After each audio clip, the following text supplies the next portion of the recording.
Hello दोस्तों, welcome back to my YouTube channel. So today I will discuss about मन की सुंदरता। शोभा बचपन से ही नटखट स्वभाव की थी, किंतु वह अपने स्वभाव को सभी के सामने जाहिर नहीं करती थी। वह बच्चों के संग बच्ची और बड़ों के संग बड़ी बन जाती और कभी बेवजह ही शांत होकर एक कोना पकड़कर बैठ जाती है। वह बहुत जल्दी क्रोधित भी हो जाती है, मगर उसमें एक ख़ास बात भी थी कि उसे गलत बात बिल्कुल पसंद नहीं आती थी। वह हर माहौल में ढल जाती थी, लेकिन उसके स्वभाव को समझने वाला कोई नहीं था। शोभा बहुत जज्बाती और संवेदनशील लड़की थी। वह दूसरों के दुख को अपना समझकर कभी स्वयं ही हैरान परेशानी हो जाती थी। शोभा बीए प्रथम वर्ष की छात्रा थी, जो पढ़ने में बहुत ही होशियार थी। इसलिए कॉलेज के सभी लड़के उस पर जान छिड़कते थे, परंतु शोभा किसी को तनिक भी अपने करीब भड़कते नहीं देती थी। उसकी सभी सहेलियां उसके इसलिए चिढ़ती थी, इसमें क्या है जो तुम में नहीं है। वह धीरे धीरे समय गुजर रहा था कि शोभा का जीवन ही अगले दिशा में बदल गई। शोभा रोजाना की भांति उस दिन भी कॉलेज जा रही थी, जिस दिन उसका जन्मदिन था। घर के सभी लोग उसे उस दिन मना कर रहे थे कि शोभू, आज स्कूल मत जाना, आज हम लोग तेरे बर्थडे पर कुछ स्पेशल करेंगे। फिर भी वह नहीं मानी, क्योंकि उसे अपने दोस्तों को पार्टी देनी थी। इसलिए शोभा खुशी खुशी कॉलेज जा रही थी। वह अपने जन्मदिन को बहुत ही अधिक मान देती थी। वह उस दिन पीले रंग के फ्रॉक और सूट, पीले रंग की हाथ में चूड़ी, वह दूसरे हाथ में घड़ी पहनी हुई थी और माथे पर छोटी सी काली बिंदी लगाई, जिसे वह रोज लगाती थी। वह उस दिन मानो स्वर्ग से उतरी कोई अप्सरा दिख रही थी। शोभा की इसी सादगी भरी सुंदरता पर कॉलेजों के सभी लड़के उस पर फिदा थे, और उसमें से एक तो एकदम ही जीना ही दुश्वार कर रखा था। शोभा का जो उस कॉलेज के मैनेजर का बेटा था, जिसने सभी डरते थे, वह हमेशा ड्रग्स के नशे में धुत रहता था। वह सबको डराता धमकाता, पर लड़कियों पर कभी नज़र नहीं उठाने देता था। मगर शोभा को देख वह पागलों जैसा हरकत करने लगा था। शोभा उससे परेशान होकर सभी लड़कियों के सामने एक दिन उससे बदतमीजी पर उसके गाल पर खींचकर अपनी 5 उंगलियों की छाप छोड़ दी, जिससे वह मवाली व नवेशी लड़का बौखला पड़ा। वह उसी दिन से बदला लेने के लिए बेताब हो गया। उस दिन उसको अवसर मिल गया कि जिस दिन उसका जन्मदिन था। मंद मंद मुस्कान बिखरी हुई चांद स्वरूप मुखड़े वाले जो उसे न सुहाई, और शोभा द्वारा प्रेम प्रस्ताव न स्वीकार करने पर प्रतिशोध की आग में जला हुआ आवेश में आकर रास्ते में उसके चेहरे पर तेजाब भरा बोतल फेंक ठाका मारते हुए, तुझे उसका सुंदरता पर बहुत नाज था ना, लो अब दिखाओ सुंदरता अपनी। इतना बोलकर वह वहाँ से रफू चक्कर हो गया। जनता तमाशा देख रही थी, कोई भी मदद के लिए आगे नहीं आया।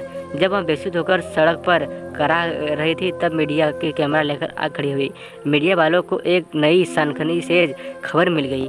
शोभा की हालत बिगड़ती जा रही थी। तभी भीड़ को चीरकर एक युवक सामने आया। वह शोभा को उठाकर अस्पताल ले गया, जो कि डॉक्टर विक्रम ही था, जिसका सभी तबादला हुआ था और नए शहर में। शोभा को अस्पताल में आए यहाँ 1 महीना हो गया था और स्वास्थ्य में बेहतर हो गई थी। वह शोभा का चंचल पल कहीं विलुप्त हो गया था। रेत के भांति वह सब बिखर गया था। उसके लिए उसका चेहरा ही एक पहचान थी। वह भी जलकर खाक हो गया। फिर भी शोभा डॉक्टर विक्रम से काफ़ी अच्छे से घुल मिल गई थी। उसे विक्रम की जिंददिली बहुत अच्छी लगी। वे हर हाल में खुश नज़र आते थे, और इधर उधर विक्रम भी शोभा का समय समय पर दवा पूछते आते थे। इसी बीच दोनों की दोस्ती हुई। शोभा को बातों बातों में शायरी बोलने की आदत थी। आदत ने अपनी ओर आकर्षित कर रही थी विक्रम को। जब शोभा कुछ बोलती तो दर्द भरी शायरी जरूर बोलती, और विक्रम उसके होठों को और गालों को ध्यान से देखता, जिससे शोभा की वाकिफ थी। मगर वह अपनी जली हुई सूरत को डॉक्टर विक्रम के से नजरें नहीं मिला पाती थी। एक दिन की बातों डॉक्टर विक्रम अपनी बात शोभा के सामने रख ही दिए, परंतु शोभा इनकार कर बैठी और सिसकती हुई बोलो, विक्रम जी, मुझ जैसी लड़की को क्यों इतना चाहते हो? मेरी जो सुंदरता थी वह अभिशाप बन गई है मेरे लिए। अब मैं कहीं की नहीं हूँ। फिर विक्रम कुछ ही क्षण में संभल कर बोली, हम सिर्फ दोस्त बनकर ही आजीवन रहेंगे, वादा कीजिए। ठीक है, जो आपकी सही लगे, लेकिन मेरे ख्याल में सुंदरता चेहरे से नहीं, इंसान के मन से है। आप दिल से बहुत सुंदर हो। विक्रम की बातें सुनकर शोभा विक्रम का कसकर हाथ पकड़कर बोली, मुझे कभी उम्मीद ही नहीं था कि आपको जैसा कोई इतना मन से तन से सुंदर साथी मुझे मिलेगा। मेरा जीवन भर से संवर गया। शोभा के आंखों में एक पल के लिए खुशी की लहर उमड़ पड़ी। अरे शोभा, तुम मेरे जीवन की रोशनी हो। अब तुमसे ही मेरा बंजर घर फिर से हरा भरा घर की शोभा बढ़ेगी। तुम अपने पवित्र और सुंदर मन से मेरे घर को सुसज्जित करोगी। बस 1 दिन 2 दिन में तुम्हें डिस्चार्ज होने के बाद अपने पापा को लेकर तुम्हारे घर आऊँगा। जीवन भर के लिए तुम्हारा हाथ और साथ दोनों मांगने के लिए, और साथ उस मवाली को भी सलाखों के पीछे करके तुम्हें न्याय दिलाने का भरसक प्रयास करूँगा।